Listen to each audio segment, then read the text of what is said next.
Want to be up to date with the news on Binance, fashion, society, science, sports.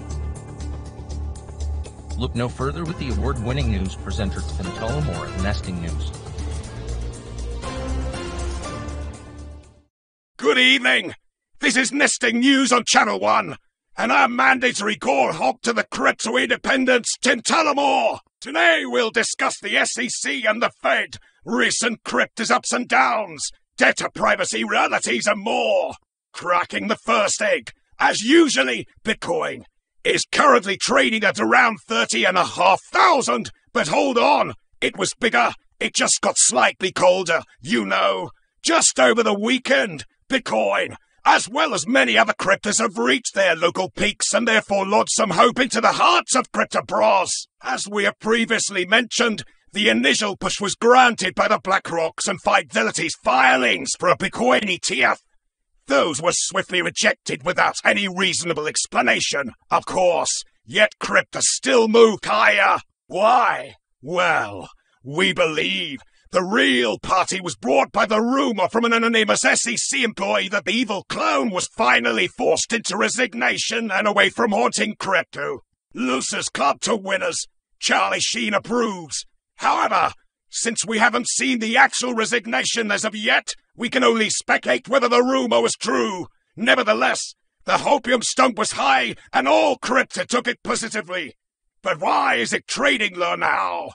That brings us to the next point of the most recent Binance news. Australian office of Binance was stormed by the coppers earlier today as part of the investigation that Binance is, well, doing something illegal, which, of course, Binance rejected. The police office search came as an icing on the cake after Germany has rejected Binance's application for crypto custody license last week too. Nowadays, it seems that most of the Western countries actively try to take a bite of Binance like a flock of hyenas. Luckily, on the other hand, we have places like Hong Kong, where Binance has already filed to obtain the local crypto license, which we discussed previously. Moreover, it is likely for Binance to find some solid ground in the UAE, as rumors suggest, which could lead to a great inflow of additional finance too. Yes, we'll see some resolution soon. In the meantime, while the unified crypto front battles the SEC and other regulators in the courtrooms, additional battles can be seen in the near future, as the FedNow payment system, which stayed under the radar for the most of us, is going to launch this month. EIP 4844 standard was announced for Ethereum. Let me explain.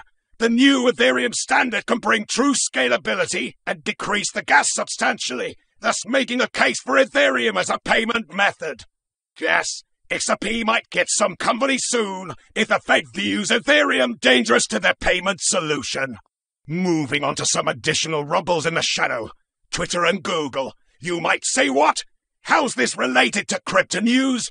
Well, since Twitter limited the number of posts that can be viewed daily, Google's inking of tweets has decreased by over 60%. While Twitter is essentially a social network, we all know that crypto communities deem it as the main gathering point. However, a new competitor to Twitter, namely Meta's new product called Threads, might offer a new harbor for the crypto communities. Moreover, Ton Network has introduced encrypted transaction messages, which also might be the early indicator to where the data privacy and communities are heading to. Does this idea remind anyone of another awesome project that allows discussions and encrypted messaging for the communities? Wink, wink. We will all be witnesses for the new reality of data transfers, privacy and communication.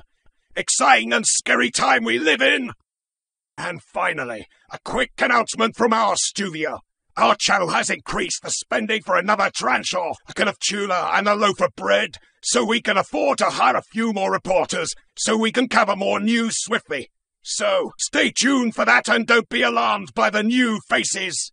Well, that will be all for tonight. Nesting News were brought to you by Channel 1, and me, your humble host, Tim Tullamore. Do 5 push-ups, now! And, of course, Have a good night